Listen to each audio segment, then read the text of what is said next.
नहीं, 7-8 लोग थे वो। बहुत बुरा जख्मी किया उसने।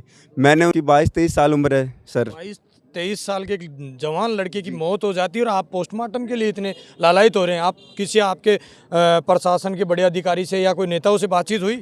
इसमें सर नेता सब लोग, इसमें सांसद वगैरह, एमएलए वगैरह सब इन प्रशासन को दबा रखा है सर। हमारी कोई नए मैं भाजपा का बूथ अध्यक्ष हूँ 213 वार्ड नंबर से, मैड से। लड़नी पड़ रही है, मेरा छोटा भाई है, मेरा नादान है। तो किससे बातचीत हुई? कोई विधायक से बातचीत हुई? विधायक से बात हुई, विधायक मेरा कोई फ़ोन अटेंड नहीं कर रहा है। इंदिराज का भी सहारा लेंगे, इसमें मनीष जी यादव का भी सहारा लेंगे हम। कब लगे चाहे 5 दिन लगे, हम मेड ही कराएंगे इसका पोस्टमार्टम। यहाँ विराटनगर के मेड के कुछ ग्रामीण है, एक बच्चे की मौत हो जाती है, मर्डर का मामला है। आखिर परिजनों से बातचीत कराते हैं कि आखिर इसकी क्या सच्चाई है और किस लड़ाई के लिए निम्स हॉस्पिटल में अभी खड़े हैं। क्या नाम है? गंगाराम जी। बोलो। हाँ, मेरा नाम गंगाराम जी है, पूर्व सरपंच हूँ। मेरे बड़ा भाई का पोता है जो ख़त्म हो गया नीमच में, और यहाँ ख़त्म होने के बाद में 4 बजे ख़त्म हो गया था, 2 बजे। और इसकी डेड बॉडी भी नहीं दे रही है और आगे कानून कार्रवाई भी कुछ भी नहीं हो रही है। हमारे को तो उन मुलजिमों को सज़ा मिलनी चाहिए, वो गिरफ्तार होना चाहिए। नहीं, मर्डर कैसे हुआ, कब ये घटना हुई, किस तरीके से, पूरा मामला पहले बताइए। तो बता रहे थे, बताओ।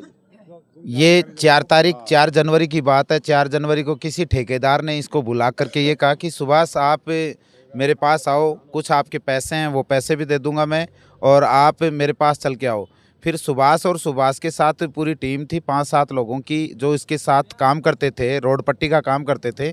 ये लोग ठेकेदार जी के पास गए और ठेकेदार ने इसको बेला फुसला करके बुलाया, और बुलाने के बाद में इसकी बेरहमी से इसकी पिटाई की। पिटाई करने के अंदरूनी चोटें लगने की वजह से सुभाष पूरी तरह प्रताड़ित हुआ, लेकिन उसके बाद में उसको इंजेक्शन दे दिए गए, और इंजेक्शन देने के बाद में उसके जो दर्द वगैरह निवारक इंजेक्शन दे करके वो उसके भाई विनोद साथ में था, उसको ले आया। विनोद के पूछने पर भी उसने नहीं बताया, क्योंकि उसे सहमा और एकदम उसे दबाया गया था। बताया जाता है कि रिवाल्वर तक रखी गई थी उसके कनपट्टी पे, तो उसने कहा कि यदि तू बताएगा तो तेरी हम मौत कर देंगे।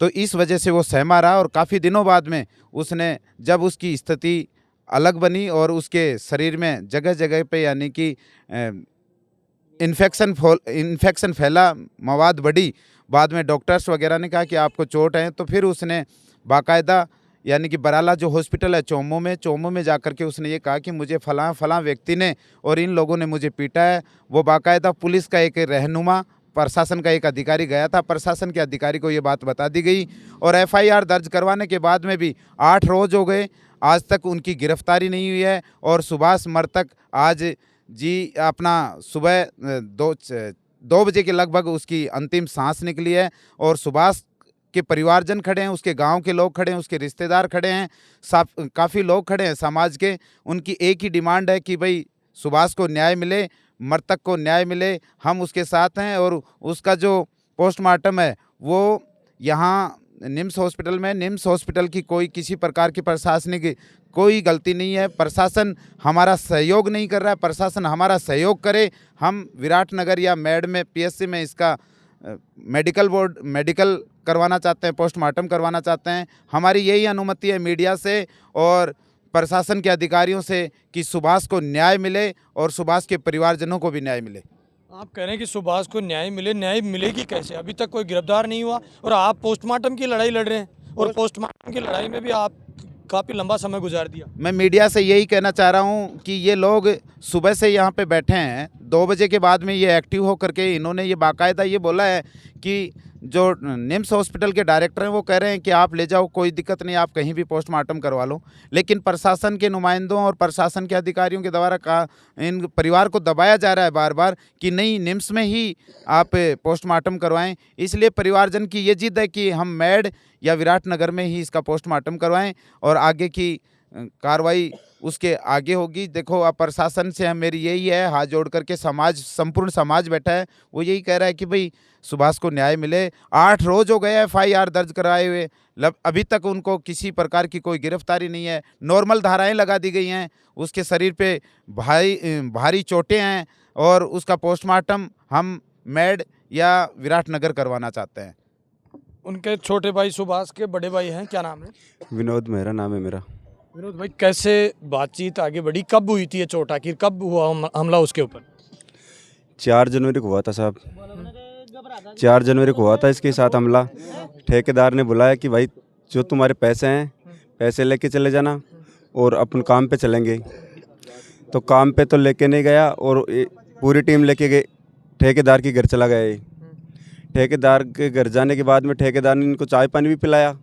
फिर ये 6 लोग थे, 5 को तो वापस रिटर्न कर दिया और सुभाष को किडनैप करके वहाँ KMC के सामने चतुर बाबरू के पुलिया के पास KMC है, उनके यानी कूचे हैं, जंगल है, कूचे का नदी है वो, उनमें बेजख्मी कर दिया। और उनके बावजूद उनको यानी 7-8 लोग थे, वो बहुत बुरा जख्मी किया उसने। मैंने उनको बार बार बोला कि सुभाष, उनका फ़ोन बंद आ रहा था। फिर मैंने कैलाश जी को बोला, मैंने कि साहब इनको बात कराओ मेरी सुभाष से। कहा जी मैं घर पे बैठा हूँ। फिर घर वो सुभाष से मेरी बात हुई, सुभाष बोल रहा है कहा जी मैं ठीक हूँ। उसको यानी बंदूक लगाया, उसने पत्थर भी उपकारा उसके ऊपर, चाकू छुरे सब वगैरह लगा के। कहाँ आपने दिखवाया, कितनी उम्र थी उस सुभाष की? उसकी 22-23 साल उम्र है सर। 22-23 साल के एक जवान लड़के की मौत हो जाती है और आप पोस्टमार्टम के लिए इतने लालायित हो रहे हैं। आप किसी आपके प्रशासन के बड़े अधिकारी से या कोई नेताओं से बातचीत हुई? इसमें सर नेता सब लोग, इसमें सांसद वगैरह MLA वगैरह सब इन प्रशासन को दबा रखा है सर। हमारी कोई नए मैं भाजपा का बूथ अध्यक्ष हूँ 213 वार्ड नंबर से, मैड से। आपको भी लड़ाई लड़नी पड़ रही है? मेरे को भी लड़ाई लड़नी पड़ रही है। मेरा छोटा भाई है, मेरा नादान है। तो किससे बातचीत हुई, कोई विधायक से बातचीत हुई? विधायक से बात हुई, विधायक मेरा कोई फ़ोन अटेंड नहीं कर रहा है और कुछ भी नहीं कर रहा है। फ़ोन उठाता है और उसको कॉल डिस्ट्रिक्ट वो कर देता है, इसमें बोलता नहीं है। फिर और भी प्रतिनिधि हैं, इंदिराज गुजर हैं सर, उनसे मेरी बात अभी तक हुई नहीं है सर। अब क्या चाहते हैं आप? अब मौत भी हो गई, अब क्या चाहते हैं? न्याय चाहते हैं हम सर, न्याय चाहते हैं सर। कैसे मिलेगी न्याय? न्याय तो देखो पक्ष विपक्ष का मामला हो गया है सर, हम भी किसी का सहारा लेंगे सर। अब इसमें हम भी विपक्ष का सहारा लेंगे सर, इंदिराज का भी सहारा लेंगे, इसमें मनीष जी यादव का भी सहारा लेंगे हम। कब ले जाएंगे फिर डेड बॉडी यहाँ से आप? अब देखो चाहे 2 दिन लगे चाहे 5 दिन लगे, हम मैड ही कराएंगे इसका पोस्टमार्टम, यहाँ पे नहीं कराएंगे निमस। यहाँ कराने से क्या समस्या है? प्रशासन कह रहा है कि हम आदेश है आगे से, जो लेटर पेड तैयार करना था, जो टीम गठित करनी थी वो गठित हो चुकी है और यहीं पोस्टमार्टम होगा। सर मेरे को हॉस्पिटल वाले ने बोला, मैं इमरजेंसी में गया, उसका नाम सुरेश जी है, निमस वाले का नाम सुरेश जी इंचार्ज है शायद इसका। उसने बोला कि तुम्हारा डेड बॉडी का पोस्टमार्टम मैड या विराटनगर में होगा, यहाँ पे नहीं होगा। उसके बावजूद पुलिस वाले आ जाएंगे। वो कौन करवा रहा है तो फिर यहाँ पे प्रशासन दबा रहा है हमारे को। बाबा जी, आप भी बड़ी उम्र के हो गए, कैसे मौत हुई है? ये मौत इस झगड़े से हुई है, मेरे को बताया, मैं पड़ोसी हूँ। तो इसकी पिटाई की लड़के की ज़बरदस्त। आप कहाँ से हैं? वहीं से हूँ। अब आप भी न्याय के लिए आए हैं? हाँ, क्या चाहते हैं? भाई यही है, गिरफ्तार हूँ और ये डेड बॉडी हमें मिले, हम मेड जाके इसका पोस्टमार्टम करवाएं। मेड में और यहाँ कराने से आपको क्या फ़ायदा? मेड कराने से क्या फ़ायदा होगा? फ़ायदा ये है, हम पहले भी 2-4 मौतें हुई हमारे यहाँ से, तो ये वहीं भेजते हैं, तो फिर आज क्यों नहीं भेज रहे? अगर पोस्टमार्टम यहाँ हो गया तो? उसमें शंका है हमें। यहाँ पे पोस्टमार्टम तो सरकारी आदमी करते हैं। सरकारी करते हैं लेकिन हम नहीं करवाना चाहते हैं। क्या करेंगे तो आप, अगर यहीं हो गई तो? या अब करवा देंगे तो ले जाएंगे, नहीं तो यहाँ पड़ी है हमारी बॉडी, क्या करेंगे बताओ? क्या इस तरीके से घटना हो जाना, एक 23-24 साल का एक युवा खत्म हो जाना। अभी तक कोई बड़े अधिकारी से आप बातचीत नहीं कर रहे हैं, आप तो केवल यहाँ कर धरना दे रहे हैं। सबसे की है हमने, MLA साहब से भी की है हमने, पूर्व MLA से भी की है, इंचार्ज साहब से भी की है, डिप्टी साहब से भी की है, सबसे की है बात। कोई सुन रहा है नहीं। एक ही लैंग्वेज है सबकी एक ही भाषा है। अगर यहीं कराना पड़ेगा आपको, सबकी एक ही भाषा है, यहीं कराना पड़ेगा। करवाने के बाद में आप इसे ले जाऊं, लेकिन परिवारजन और घरजन और इन सब का यही है कि भाई हम विराटनगर या मैड में ही इसका पोस्टमार्टम करवाएंगे। न्याय तो क्या, ये हमें डेड बॉडी नहीं दे रहे हैं। ये देखो, न्याय तो बहुत आगे की बात है। ये विराटनगर विधानसभा की मेड का मामला और एक सुभाष मेहरा, उसके मर्डर के कारण उसकी मौत हो जाती है और पूरे परिजन